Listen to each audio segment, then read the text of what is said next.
Great. So, hello everyone. My name is Victoria. I'm a marketer by trade with experience in tech startups and growing businesses. Right now, I'm the marketing lead for a net zero consultancy based in the UK. I'm an adventurer at heart, and someone with a passion for social issues, social projects, which is something I nurture, as much as I can through volunteering. I'd love to be friends, so check out my socials. So I've learned that career breaks and pauses are a good thing, but I didn't always think that way. This is what my career looks like so far, for a bit of context. And if you notice, there aren't any gaps in it, or at least there weren't until recently. And this actually changed right about here, which was May 2023, last year, when I took a much needed and long overdue career break that did wonders for me. And I've not been able to shut up about it ever since. I didn't always have the tools and skills to ask for a break. And funnily enough, it was exactly this time in my life, my break, that taught me the incredibly powerful skill of simply asking for what you need. It's something I'm always learning and reminding myself, and I am eager to pass whatever knowledge I've acquired so far on to you. So, I want to talk to you about not so much the benefit of taking breaks, because I think that's probably quite self explanatory, but go deeper into what a break is and kind of break down how to recognize that you need one and how to carve one out for yourself. And before I do that, I just want to add a little disclaimer and acknowledge that taking breaks from work has built in privilege, and it's not something everyone can do for various reasons, some of which are carrying responsibilities, financial reasons, or simply because they're not ready to. And having said this, I recently did a similar talk at another conference in an effort to get employers and HR people to make it more equitable, either by offering enhanced support or by right out paying for it. And you can check this out online. So let's get into it. First things first, what do we mean by a break? So the closest thing to a break I could find a definition on in the HR world was extended leave or extended time off, which according to Google means a period of paid or unpaid leave in excess of 4 weeks. But I think in reality, there's no hard and fast rule. A break can be anything from a few days to a week to 6 months or even more, depending on the circumstances. Generally speaking, there are two types of extended time off. That's time off you can anticipate and plan for, and unplanned time off, that you take in response to some life event, such as a family demand. So I've chosen to discuss burnout as one of the main reasons to take a break, because I've spoken to a few friends who needed to take a step back from work due to burnout, and it's also my personal experience. There are, of course, other reasons, and what I've prepared is applicable to those. But burnout is a common one, and it's interesting since it's a bit less tangible, a bit less obvious. And so burnout falls under planned breaks because you have some degree of control over when you ask for time off. And also, I feel that tech in general tends to attract quite values driven, committed individuals. And this combination oftentimes leads to overwhelm because we care so deeply. The good news is we can continue to care while also building boundaries and learning to ask for what we need, as this is a key life skill. So, how long is a break? So, there's no right or wrong answer. Again, it depends. My true break lasted 3 months from May until the end of July 23. I say true because these were the months that I completely switched off from work, as I was making my way through Europe on a bicycle. Although not many people will agree that cycling across a continent is a break, but I beg to differ. And then slowly, so I arrived in Bulgaria. I went from Cardiff to Bulgaria on my bicycle. And when I arrived, I slowly started to look for work, just really easing myself into it. And then in October, when I came back to the UK, I started looking more seriously. My partner just took a break last week. She only took 2 days in addition to the weekend, and actually reported feeling like it was not enough. which was interesting. But also, she said she felt guilty asking for it, but more on that later. My friend took 8 months off last year and he lived off savings. He desperately needed a break and finally kind of gathered the courage to do it. And me and my friend, we both left our jobs to do it. My partner obviously didn't. But there are ways to do it. And then, so what do you do on a break? Well, oopsie, I don't know what happened there. Ah, there we are. So what do you do on a break? Well, nothing, literally nothing. It's called a break for a reason. You don't have to do anything if you don't want to. You don't have to go traveling. You don't have to become a scuba diving instructor. You don't have to work on your leadership skills or anything like that. Capitalism has, a way of creeping on you and making you feel guilty that you're not being productive.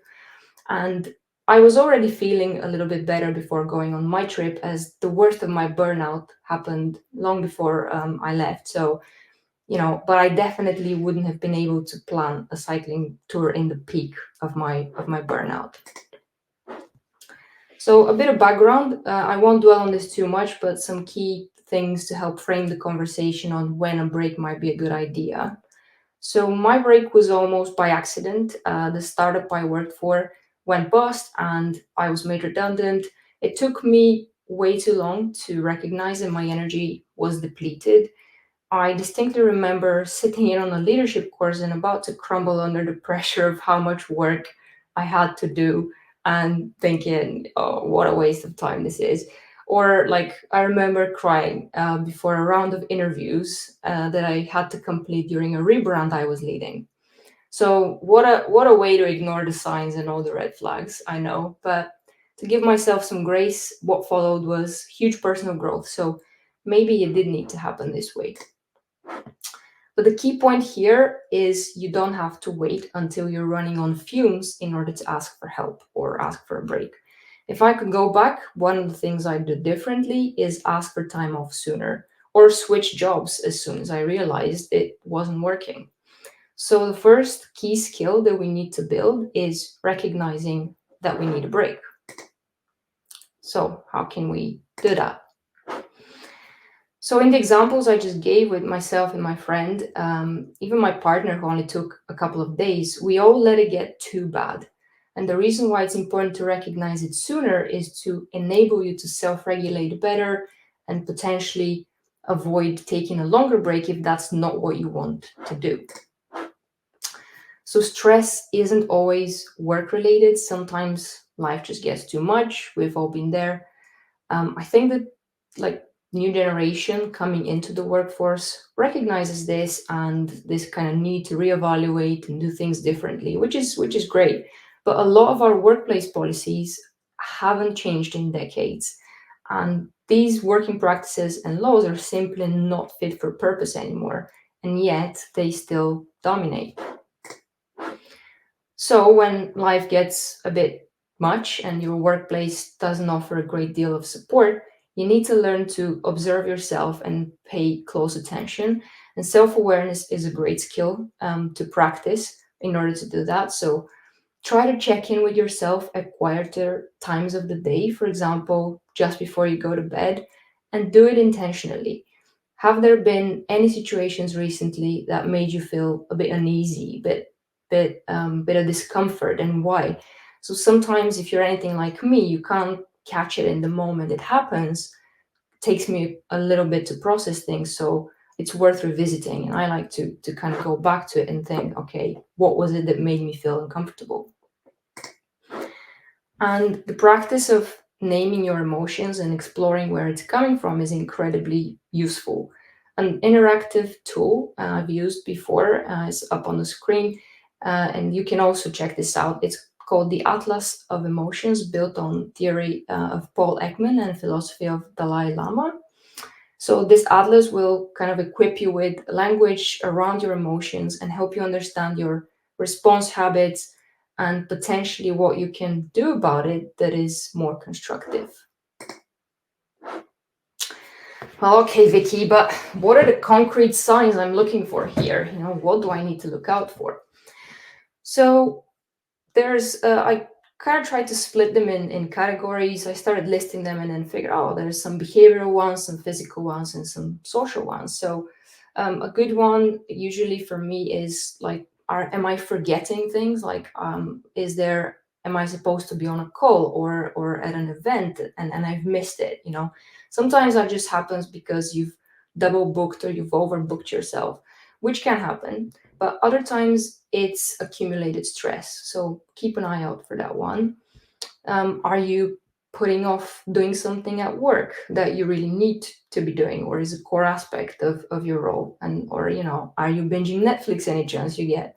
So my friend, the generalizing one at the bottom in the behavioral column, my friend described his condition as deteriorating over time. That's the friend who took 8 months off. He said it was like having a protracted crash. And in his words, he was becoming increasingly crap at things, which I'm sure he wasn't, but I mean, who am I to say?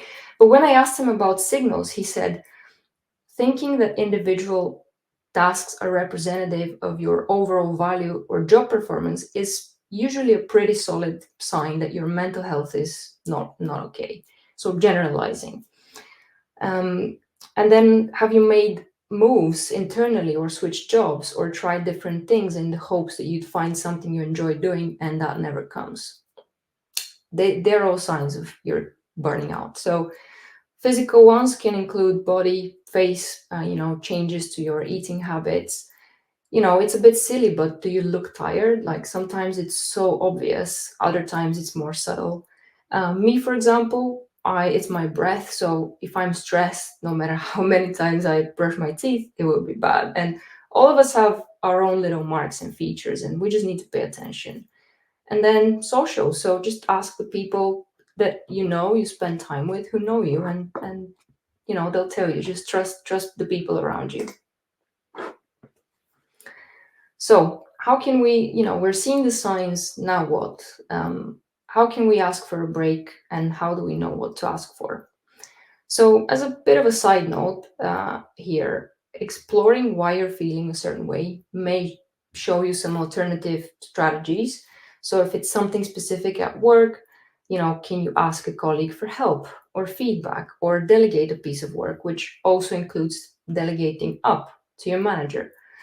And I know for some jobs it may be harder, and I've been a one person team a few times, so I know.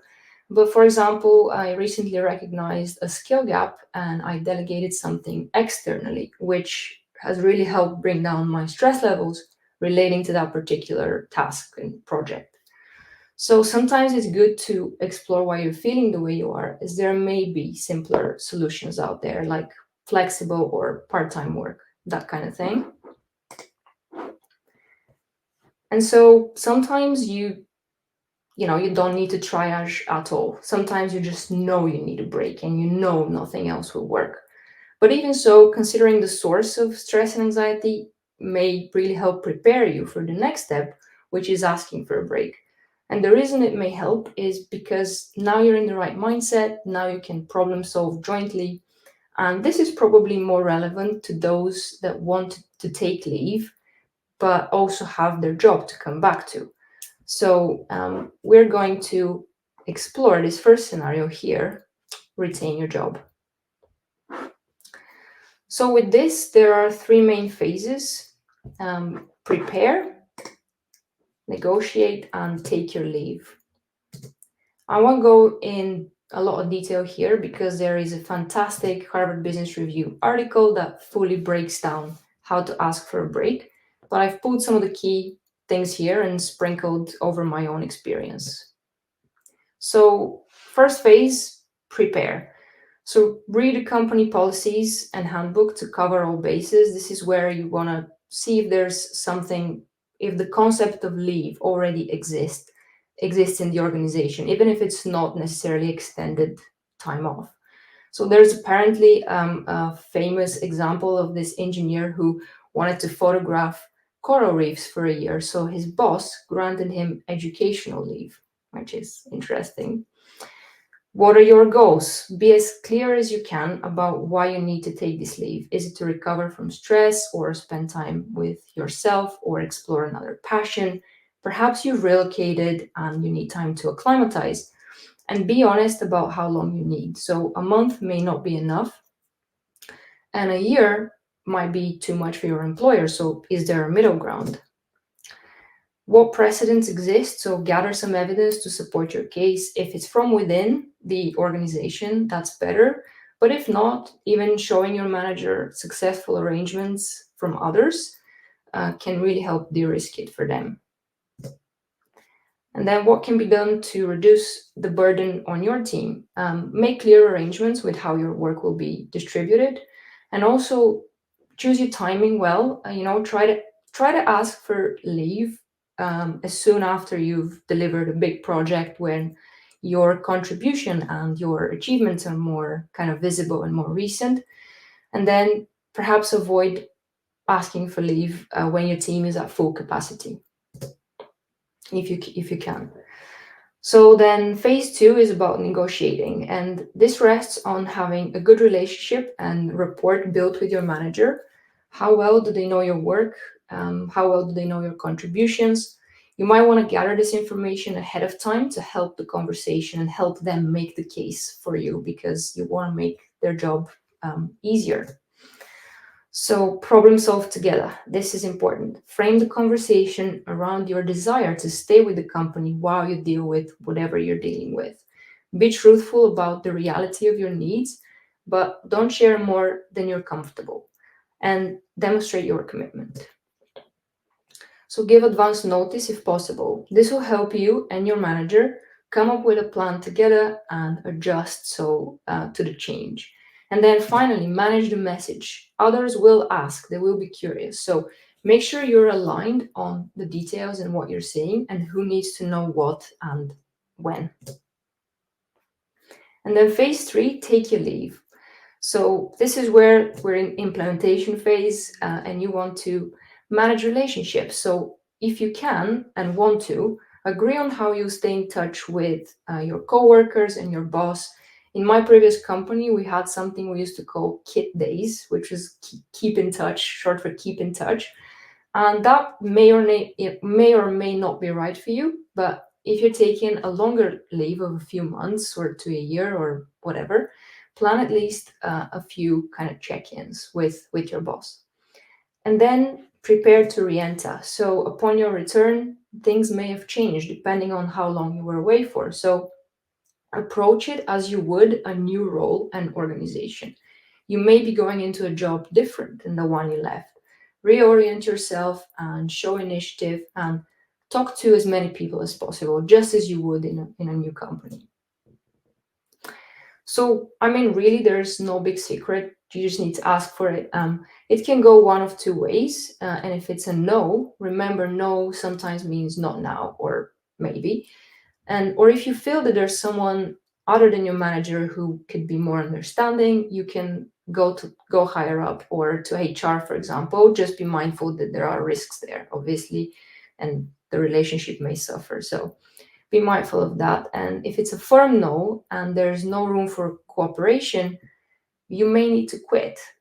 This is your last resort, and you don't want to burn any bridges. Again, only do this, like play this card as a last resort. But saying, I'm sorry to say, but I might have to quit this job is very different than like threatening to leave if you don't get your leave, if you don't get your break. And so in many cases, it's better to completely break up than to kind of carry 10% capacity or something of the sort.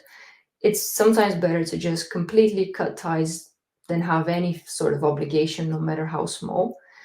Or maybe you've firmly decided that you want to quit or change careers, or if you're like me, you don't need to ask anyone essentially other than your wife. Ask your wife. I recommend it. But yeah, if you're like that and you don't have a job or anyone to kind of ask, you need to give permission to yourself. And this is sometimes harder than it sounds.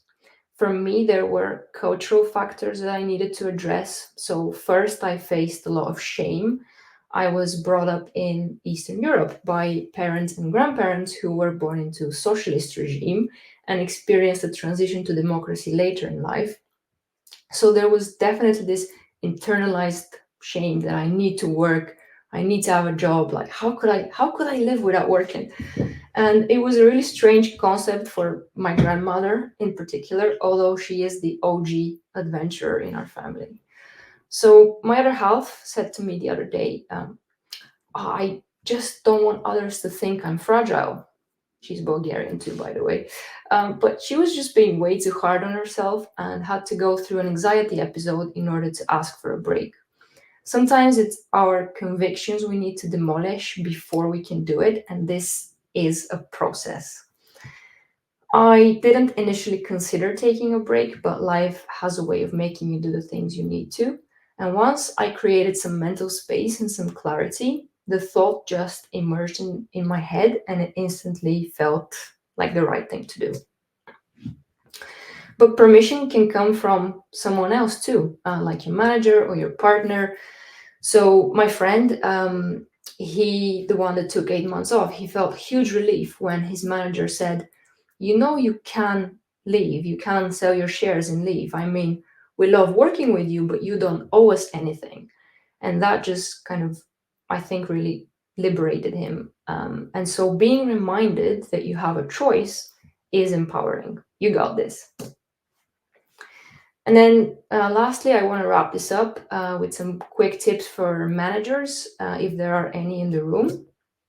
But just in general, there are also good tips for anyone, really, but managers in particular. So get trained. As a manager, anticipate that you may have to deal with requests of this nature. Even a small amount of preparation and awareness can go a long way. So there are some great free courses on mental health awareness and HR courses, things like that. And then check in often. So checking in regularly with your direct reports is essential. Ask what else is going on in their lives. Stress isn't always work related, and you can be supportive in creative ways.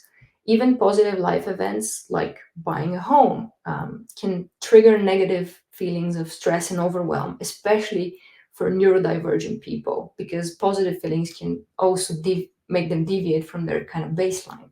So it's really overwhelming.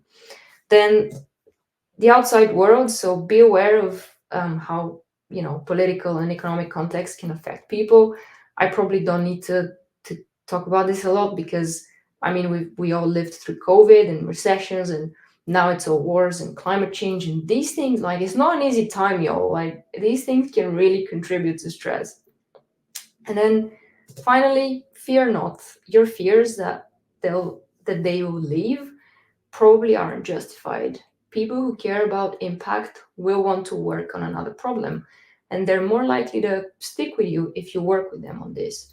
People who go on breaks develop additional skills and become more employable. It's been well researched. I know I did. I know others who have.